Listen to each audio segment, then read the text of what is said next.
Hey everyone, it's me, Jhenna-Vie, and welcome to another day in paradise. Yeah! This here is Jax, my friend Jax, who is a renowned swimmer.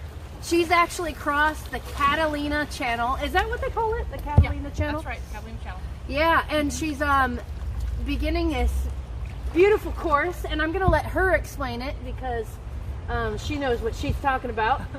Thanks, Jhenna-Vie. Yeah, sure. Yes, so I've been involved in assisting with Catalina channel swims since 2014. I swam it myself in 2016, and as a relay, I've done it a couple times as well. And what I've noticed is that there's a need for some certification or some kind of additional training to get out there, because a lot of people like to go and they want to support their family, their friend, whoever's swimming the channel. They want to really, be part of it, but they don't know how. Or they think they know, and then they get into kind of some situations. So what we're doing, like situations. No. we don't need to go into detail, but let's just say it takes away from the point of being there, which is to have the Catalina channel swim go smoothly, safely, and successfully. Safety is always the most important. So I'm creating a class with Dan Simonelli. We're co-creating it together to ensure that going forward there is some structure in place so that our support people have not just the heart for it, but also the skills and the knowledge, which are really going to have them be fully supportive and have those swims turn out so that they're faster, safer, and everybody has just that much better time. They're always awesome. We just want to get it to the next level of awesome. So March 21st and 22nd is our debut. We're doing a basic certification on the 21st, followed by an advanced certification on the 22nd. So for those of you who think you know it all, come on out and prove it. We're going to be doing some practical stuff in the water. Some of it will be with this particular kayak, and there'll be ones that you're more familiar with, the sit-on-top ones.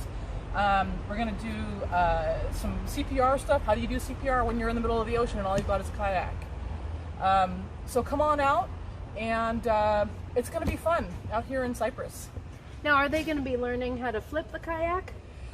We can get into that. Yeah. That is a skill. If they're going to be in this, then yes, for safety purposes, they need to know how to get back out of it and how to flip back over. Can you show them actually how to flip it? Sure. Should I flip it both ways or just flip over and be whatever upside your down? heart desires. Let's do both. Going over usually happens on its own or by surprise. That way they can get a taste of what it is they might be learning. Whoops. Dun-dun, dun-dun. Dun, dun, dun, dun, dun, dun. Right. Yeah. Good I'll job. be practicing too. Thank you. It's fun to be out here. Yeah, it's good to get the feel of the boat. She's in her new boat. This is my first time out in it. Yeah. Yeah, it's good times. Yeah, good times. Awesome. So, is that so they're going to be learning how to do CPR. You mentioned something about triangulation. Right. So there's certain situations that are rare, but that can definitely happen out there, and we want everyone to be prepared for any kind of situation. So let's say that the GPS is no longer working, or you've gotten separated from the main support boat, for example. I've got water in my ear. And you need to verify that you're on course. There's something called triangulation, which can be done without any GPS or anything, as long as you have the initial heading, approximately where you're going to go.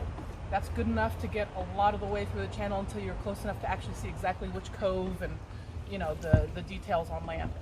Another thing that we're going to be looking at is how do you deal with fog for safety purposes. What do you do if it's so socked in that you've completely lost any ability to not only triangulate but to even get your basic bearings.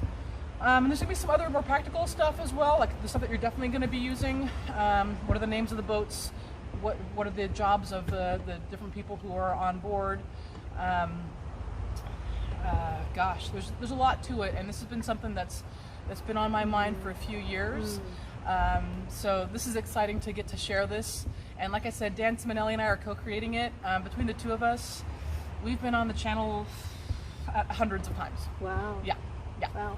Now, what about for those people who want to actually take on the endeavor of swimming the channel? Is there some sort of contact info that we could put down below as well?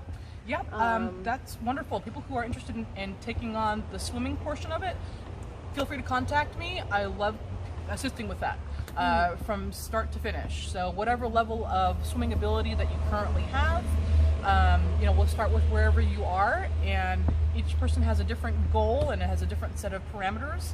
But you know, anybody can do it, really. You don't have to be a superstar athlete. A lot of them are, to be sure, and you don't have to be a superstar athlete. What it takes is swimming a lot. And as the Olympic coaches in the 80s, when I was coming up, used to say, it's 90% mental. So if you've got a mentality for it, you've got a desire to do this, let's take a close look at what's involved and get you set up for success. Now, are you training for the Olympics? Jhenna-Vie. Oh. Maybe. We'll leave that for another video. Yeah. That's cool. We'll see. You didn't know what was going to come out of asking that question. I didn't know either. There's something to it. I'm not making any kind of declaration or commitment at this point, but I have a couple of ideas, and it's maybe in the works. Maybe something. Maybe. Interesting. Maybe. Well, for now, this kayak class is amazing. I'm definitely interested. I think it'd be a blast, especially getting out on the kayak again. Oh, yeah. It'd be amazing. Oh, you know what? Yeah. Let me just say something about that real quick. I go out and I support people from around the world, right? From Australia, Italy, India, you name it. And I'm doing it for them. However, there's something in it for me too. I'm not just nice. Getting out, not only on the ocean, but really in the pelagic, right? In the open water.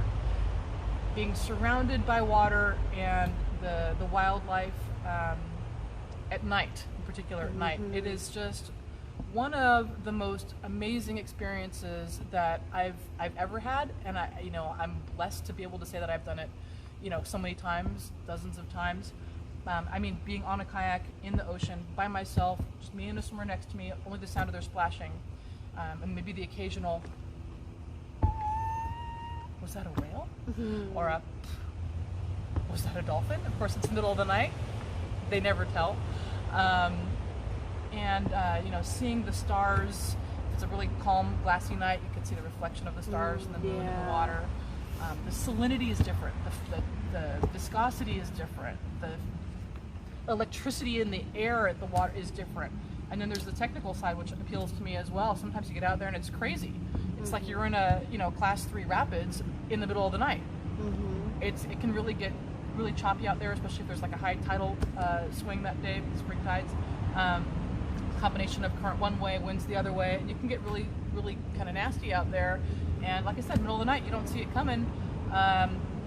Getting usually broadsided. That's typically the wind is coming out of the west, and many times it's taken me by surprise. And being able to roll is exactly the skill that I use in a sit-on-top kayak, which is impossible to roll, but I use that skill of having the loose hips, going with the flow, so that I'm actually operating by feel. And sometimes I'm doing more feeling than seeing. So it's a really cool experience. I suggest everybody give it a go if you're interested.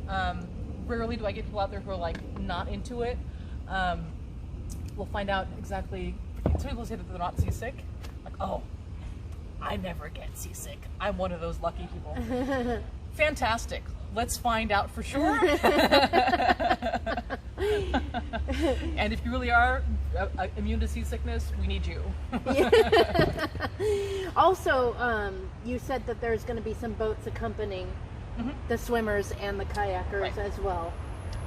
For the real deal? Just for those people that are like listening to you. I mean, obviously, in the middle of the night, swimming. Right. It's not there just might be this initial like, oh, what? The nights? There is safety. Yes, I did mention that. That's kind of boring. There's a power boat.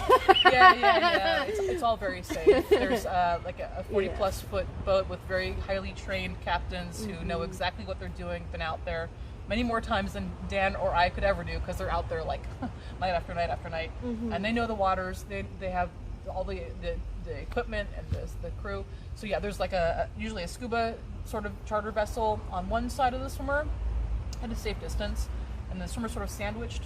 So you've got the ship, the swimmer, and then the kayaker on the other side. and we create sort of the lane lines, if you will. So the swimmer, the swimmer's job, this is what I tell them, like minutes before they jump in the water. Your job, swim your heart out and stay this far away from the kayak. That's it. They've already done the training and everything else. And my job as the kayaker and your job as the future kayaker is to stay a certain distance from the ship. If that ship maintains its heading, which it should be able to do, then we are all going to stay on approximately a straight line and have this thing go smoothly and quickly. Yeah, you're like a massive whale pod swimming and kayaking and boating together. Yeah. The pod posse. So that'll be fun. That'd be a lot of fun. And how far is that distance of that channel? The channel, point to point, it's about 21 miles. Oh, okay. You know, you figure there's always a little bit of zigzagging. So the shoulders will feel like it's more like a 24-mile swim. Yeah. Good workout. Man. Yeah. I remember I did a 30-day kayaking experience and I lost a lot of weight. And it was great. Yeah, that's But crazy. like she said, the most beautiful experiences that you're going to have and the most memorable stuff How many is years out ago was on that? the water. I think about 16, 17 years ago. And you remember it Yeah. like Like it was yesterday. And the most memorable experience I'll ever have in my life, especially, like you said, at nighttime, you know, being able to see the bioluminescence in the water, the animals that light up and flicker. And it's just absolutely gorgeous and life-changing experience. So if you want a life-changing experience, come on down. We'll post your link. Yes, please. Yes. So you can find out more information about that. And Can I just say the anything dates else you again? want to add? I'll just say the dates for right now, March 21st and 22nd of 2020, and the 28th and 29th of 2020. We're likely going to be doing this again in future years, so if you're seeing this in the future, hi future, contact me. Should I say my phone number? No. No, we'll put the on information. Yeah, we'll Okay. give you the information. All right, Put it down below. Yeah. Thanks. Perfect. Thank you. My pleasure. Go ahead and you want to go out with a bang and flip one more time? Rolling on out. All right. Well, thank you once again. Remember to like, subscribe, and have a wonderful life because this is the one we have. So live it fully. Peace out. Bye.